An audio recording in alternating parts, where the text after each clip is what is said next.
Yeah, I'll react to that, sure. Okay, hey guys. Hope everyone's doing well. My name's Connor. If you're new, I like to learn things, usually, with you guys and your help.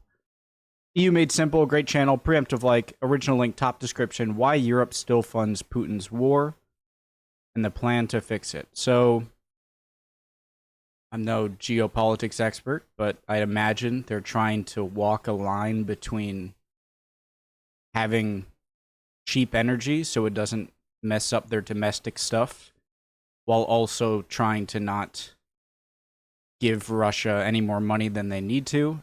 As far as how unacceptable that is, I need to learn more about it. So that's what we're doing. Let's go.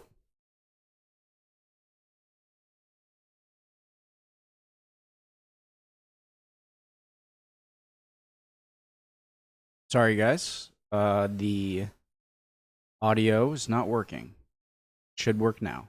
Fuels. Nice.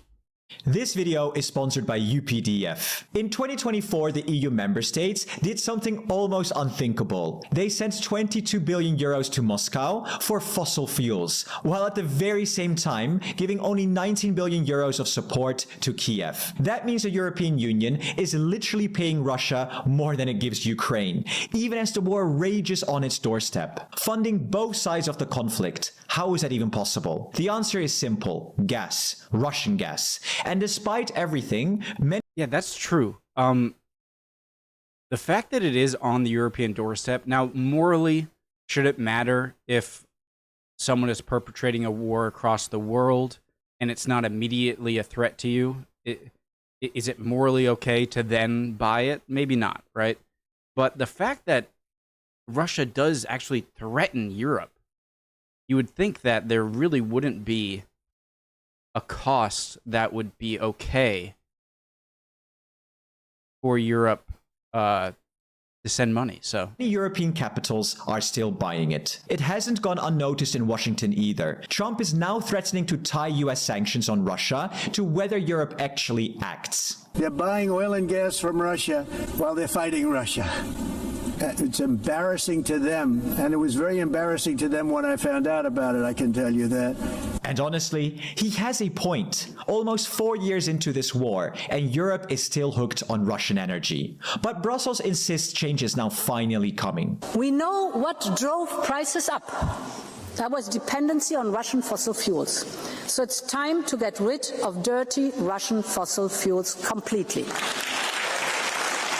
So, in this video, we'll break it all down. Why the EU is still buying so much Russian gas, what Brussels plans to do about it, and of course, my take at the very end. Let's get into it. European dependency on Russian gas is still far from over. First, there's the Turk Stream gas pipeline from Russia through Slovakia and into Hungary. And second, there's the Druzhba oil pipeline via Ukraine into Slovakia. And both are still operating today. For example, 80% of natural gas imported into Hungary is Russian, and Slovakia is considering getting 100% of its natural gas from Russia next year. Not cool, Slovakia. But Russian imports don't stop there. France, Spain, Italy, Belgium, and the Netherlands are also importing Russian energy in the form of LNG. In the first 4 months of 2024, 32% LNG, liquid natural gas? LNG.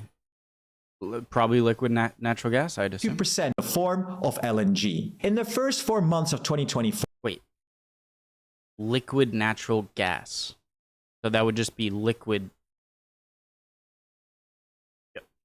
Okay. or Russian energy in the form of LNG. In the first 4 months of 2024, 32% of Spanish LNG imports came from Russia. In Belgium, this was 49%, while in France, 27%, and in Italy, around 1 to 2%. Now, to be fair, the EU overall has cut way back. Only a few years ago, almost half of Europe's gas came from Russia, and today it's less than a fifth. That's a massive shift, but the problem is far from gone, and this really matters, because every euro we spend on Russian gas helps fund the war in Ukraine. And we actually spoke with Commissioner Don Jurgensen, the EU's top official for energy and housing, and he put it super plainly. So we have to say to Russia, stop. We will no longer import your energy. So that's why I've proposed to ban import of Russian gas. Well done, we couldn't agree more. Words are super nice, but how do we actually do this? Now, before we jump to solutions, Yeah, if you're sending $22 billion to Russia for the gas and sending $19 billion to Ukraine for defense, I'm not sure if the numbers I'm about to say will exactly match up, but essentially, could you just send no money to Ukraine, $0 to Ukraine, and send only $3 billion of money to Russia? And would that kind of equal it? I'm not saying this as what you should do. I'm just saying it's like, would that translate? Is like, you're sending defense money to Ukraine, but you're also buying Russian energy. And so do they sort of like cancel out, or is it more complicated than I'm thinking? And obviously, guys, with the sponsor, if you watch through and you're interested, I'm watching their video from EU Made Simple.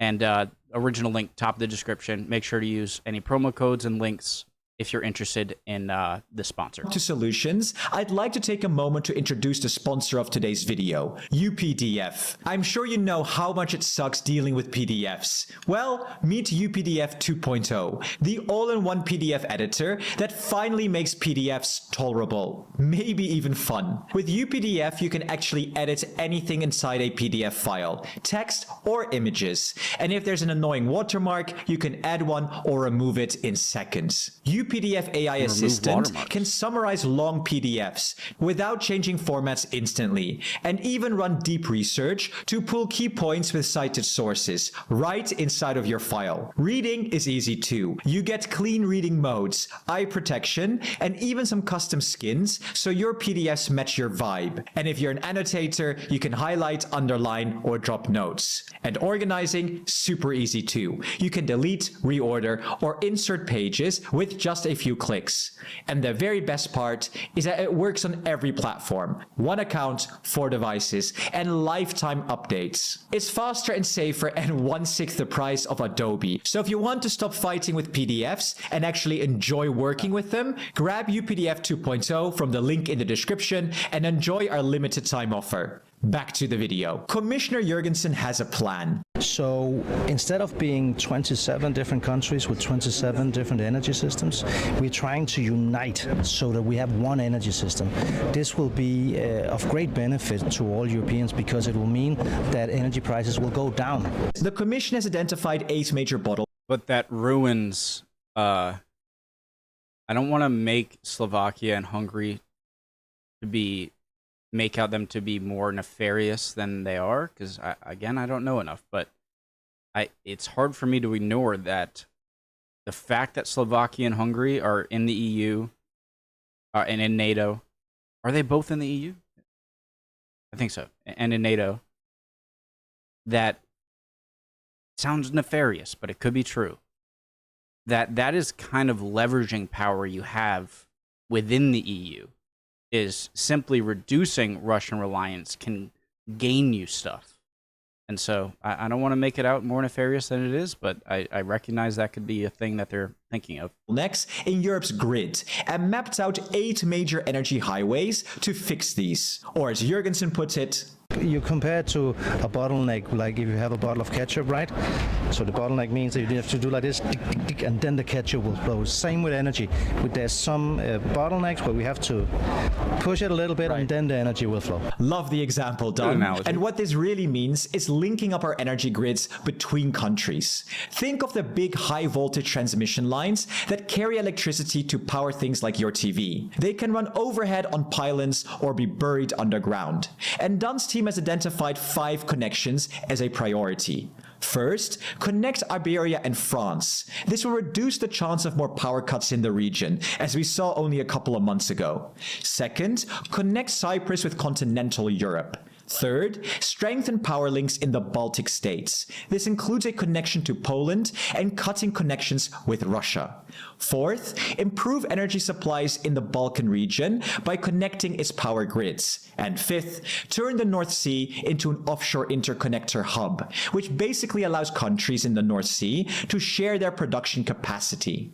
Then there's a second group of measures focused on hydrogen, which can be stored and transported like gas, basically by pipelines, ships, or trucks, making it easier to move than electricity and allowing countries to produce and use it domestically. And this brings us to our sixth and seventh highway. A south hydrogen corridor connects Germany to the Mediterranean, and a second southwest hydrogen corridor from Portugal all the way to Germany.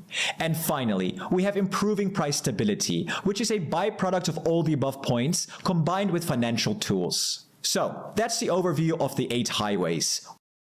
Okay, I would say vastly easier said than done. Even in a single country, I feel like that'd be a lot of work and would be a difficult thing. But within a continent, EU isn't a country, far from it. And again, when it comes to places like Slovakia and Hungary, I don't want to. Of course, nations have to look after their best interests, but if you are in the EU, if you're in NATO, then we can't have actors within NATO, and that can go for the US for a lot of cases too. I don't want to act like the US has plenty of its own issues here, but we're talking about these countries in Europe. You need to let Hungary and Slovakia know, like, are you with us or are you a sort of Trojan horse for Russian influence, you know? And if Hungary and Slovakia feel that, you know, why would I give up a potential leverage I have against other countries in Europe by offering to diminish Russian energy supplies? Why would I trade that in for then being dependent on more European energy suppliers, right? And so I wouldn't be surprised if they think that, but at the same time, you have to let them know that, hey, are you with us or are you against us here? I don't think that's unreasonable. So it has to be said. It's only half of Jurgensen's plan. You see, as part of the 19th sanctions package, the Commission also proposes banning Russian LNG imports into the EU a year earlier than expected, by January the 1st, 2027. This gives Spain, Belgium, France, Italy, and the Netherlands just over a year to phase out their purchases. But, and this is a big but, when it comes to Hungary and Slovakia, the picture is very different. To our knowledge, there are no concrete plans to cut off their access to Russian crude or gas via the Druzhba or Turk Stream pipelines. And the reason is simple. Such measures require unanimous approval in the Council of the EU, and Hungary or Slovakia would almost certainly veto anything targeting their pipeline supplies. Still though, they may prove more flexible when it comes to a ban on Russian LNG.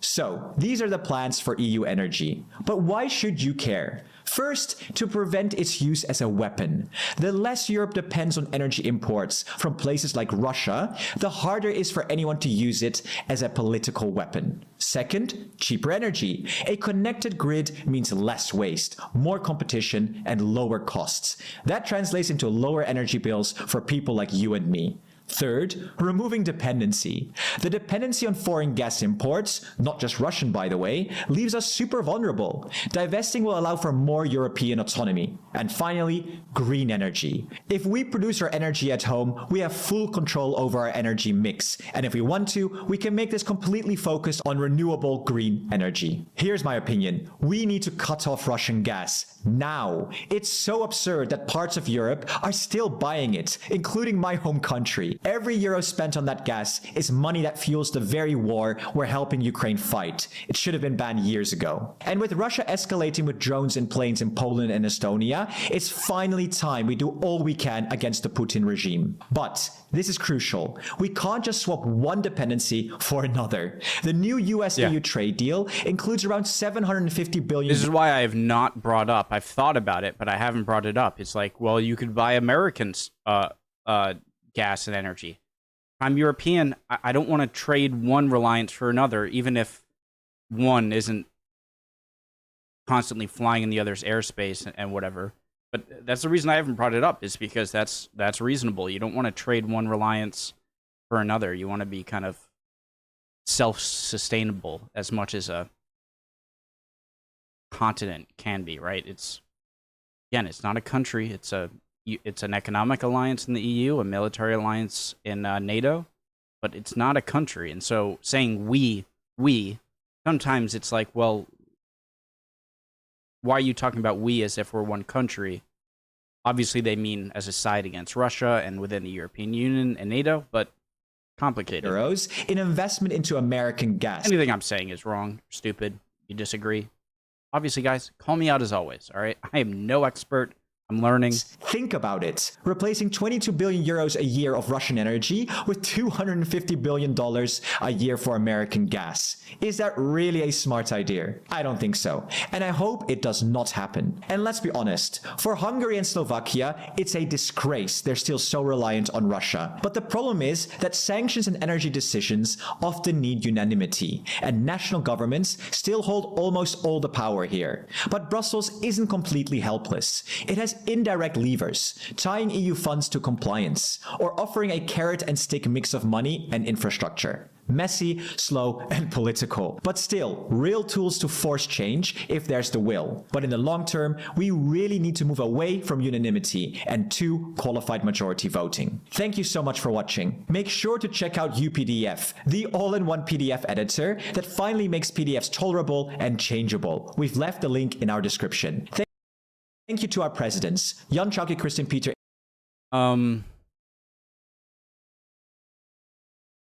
So, very interesting. I learned a lot. And I know it's not simple. You can't just be like, well, okay, we don't buy energy from Russia anymore. Who do we buy it from? I understand that that's a legitimate thing there. But I think the bigger hurdle than looking for another energy partner, or partners, plural, might be the kind of, careful to say this, but kind of Trojan horse-esque nature of places like Slovakia and Hungary, where to them, because if I'm them, and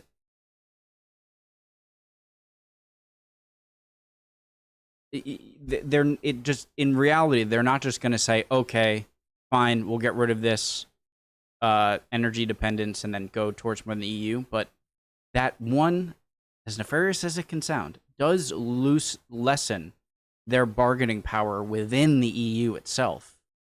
And that might sound gross to a lot of people, being like, what do you mean? So you're in the EU and your enemy is the EU? Like, and you're trying to just get stuff out of them? So that's one thing. Another thing is that you're not a country. The EU is not a country. And this would be difficult even inside one single country with one national government, federal government. So, very interesting. Love y'all. Hope you're all doing well. Would appreciate any comments down below. I'm sure I said something ridiculous. Call me out if you disagree. You guys are awesome at answering any questions I have. Again, hope everyone's doing well. And I hope to see you guys next time. We'll keep on learning together. Bye, guys.